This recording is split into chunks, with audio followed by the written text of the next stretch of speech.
Proponho que a gente converse agora, até para enriquecer aqui a discussão e sabemos exatamente onde a gente está pisando, com o Edson Pinto, ele que é diretor executivo da Federação dos Hotéis, Restaurantes e Bares do Estado de São Paulo e vai poder nos contar um pouco a expectativa dele nesse momento de tamanha tensão.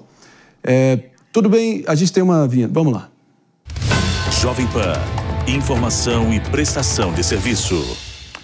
Exatamente, momento de prestação de serviço, utilidade pública máxima para todos vocês, sempre pensando nos nossos ouvintes e telespectadores. Agora sim, Edson, obrigado pela presença. Eu queria entender quais esforços estão sendo empreendidos pela entidade que você representa, se vocês já haviam alertado o aumento de fraude de bebidas. É algo que a gente vem repercutindo, sinceramente, aqui já há um bom ano, mas sempre de forma espaçada, dispersa, parece que de forma bem silenciosa acabou culminando nessa tragédia que a gente está acompanhando nos últimos dias, né? Bom dia. Olá, muito bom dia, Marinho.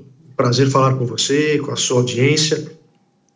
Infelizmente, Marinho, somos solidários e queremos prestar aqui o nosso apoio a todas as vítimas, né, que vieram a óbito, aos seus familiares e aqueles que estão ainda internados em recuperação, e que seja uma pronta recuperação e que a gente não observe mais casos como esse, embora a gente tem, infelizmente, a perspectiva de que possam ocorrer ainda novos casos.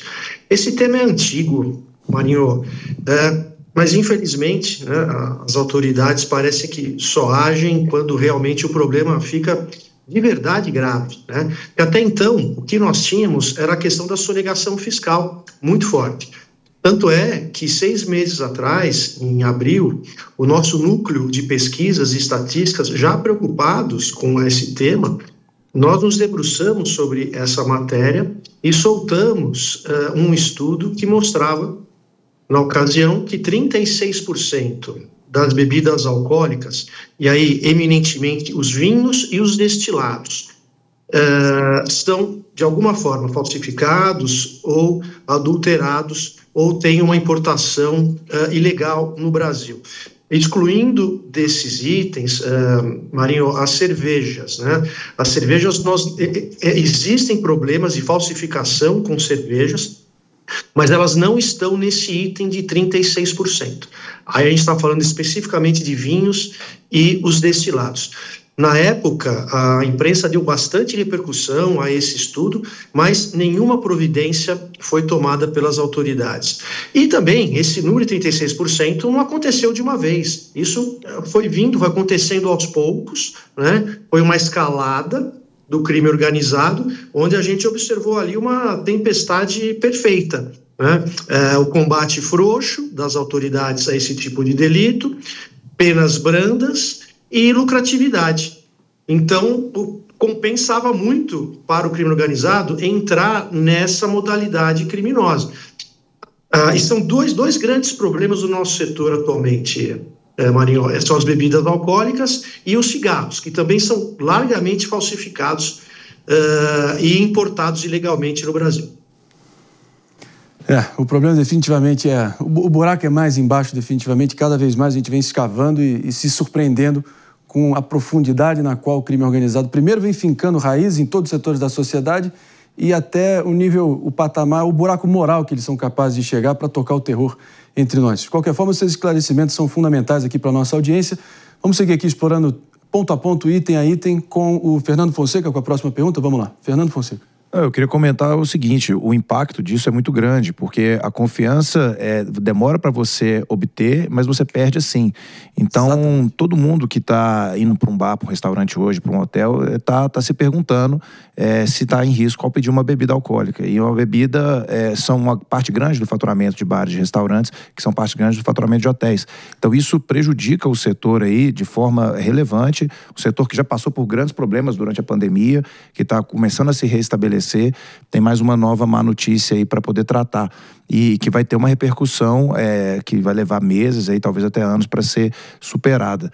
Então, novamente, fica o alerta para não só tratar o efeito, né, o sintoma ali, que é isso que aconteceu agora, mas sim a causa raiz, que é a falta aí de um ambiente mais favorável para negócios desse sentido, que impulsionam os agentes aí para a informalidade, causando esse tipo de situação. E não dá para a gente subestimar o impacto que tudo isso está tendo, né? David aqui com um complemento, até porque entre os sobreviventes, nesse momento, problemas seríssimos ali de uma cegueira basicamente já consumada, até o uso de hemodiálise, problemas neurológicos gravíssimos já sendo detectados nos sobreviventes nesse momento. Então, não podemos, sob hipótese alguma, subestimar o impacto e a maldade dessa situação toda.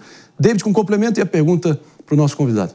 Eu gostaria de saber do Edson, né, se já existe uma estimativa de perda de faturamento ou alguma medida também que vocês vão tomar, adotar, para evitar, então, essas intoxicações. Porque existem alguns ambientes, né, principalmente quando você vai até um lugar para tomar vinho, por exemplo, você leva a sua garrafa e paga pela rolha.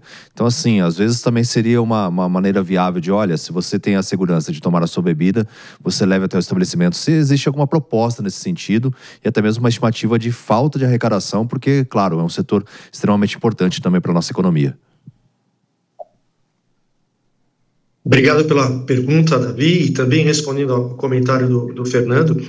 Sim, a gente está muito preocupado, porque a gente já observa nas redes sociais ondas de denuncismo e de falsas denúncias, né, de estabelecimentos que estariam ligados a esse tipo de crime sem estarem, na verdade, né?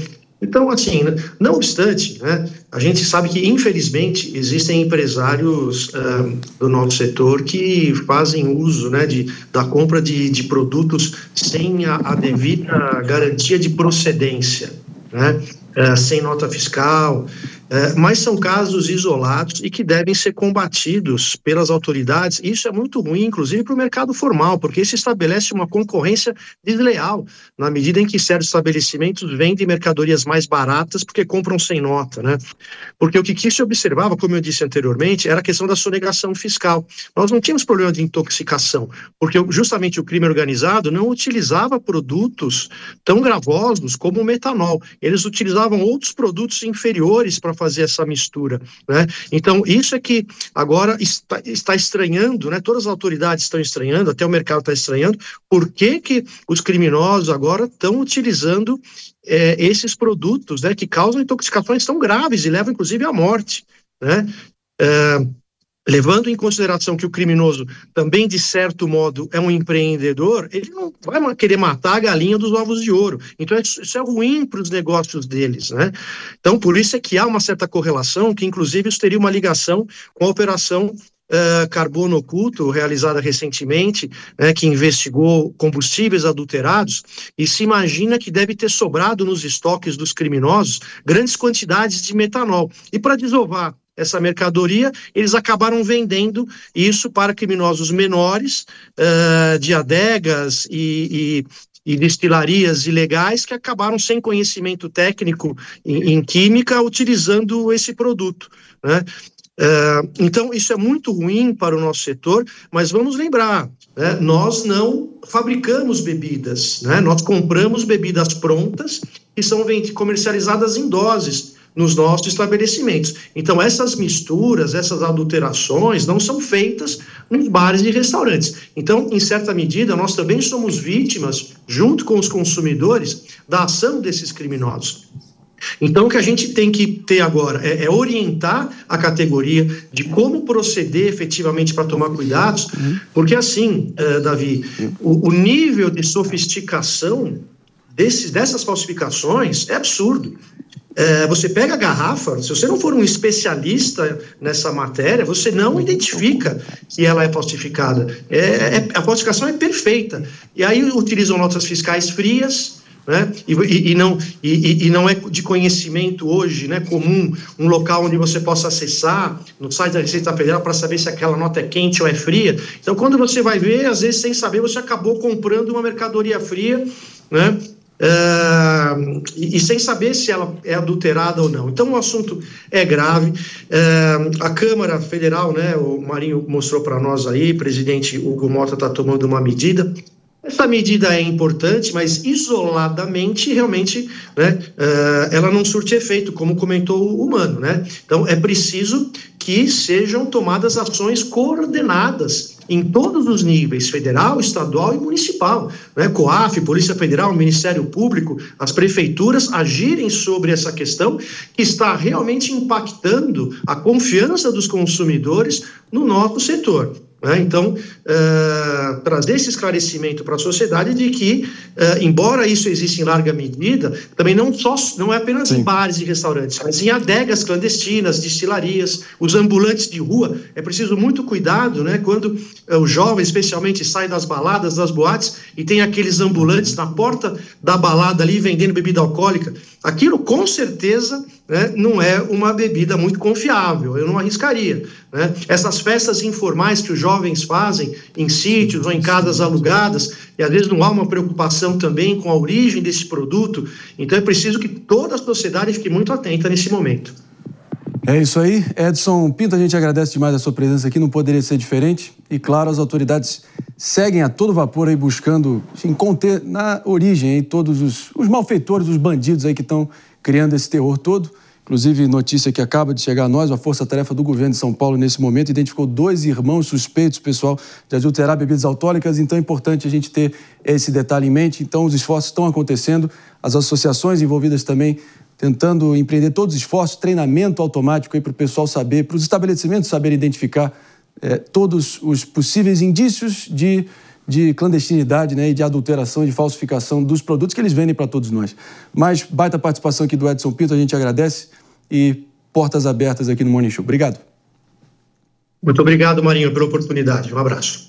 É isso aí, eu adoraria ouvir o Mano Ferreira, seu destaque, antes da gente seguir adiante. É muito importante que a gente pense na atuação do crime organizado também sob a lógica do mercado. A gente está falando de uma atuação de mercado ilícito, mas que não deixa de buscar a lucratividade. E isso é importante para que a gente possa fazer reformas no ambiente de negócio que diminuam as oportunidades de atuação do crime. E isso passa por uma simplificação, por um barateamento do mercado legal para que não haja tanto espaço lucrativo para a atuação do mercado ilegal. Ou seja, precisamos falar sobre como diminuir a carga tributária e o custo para o empresário honesto. Não podemos continuar punindo o trabalhador honesto e criando oportunidade para bandido. É isso que o Brasil faz sistematicamente com as escolhas de política pública. Isso precisa acabar.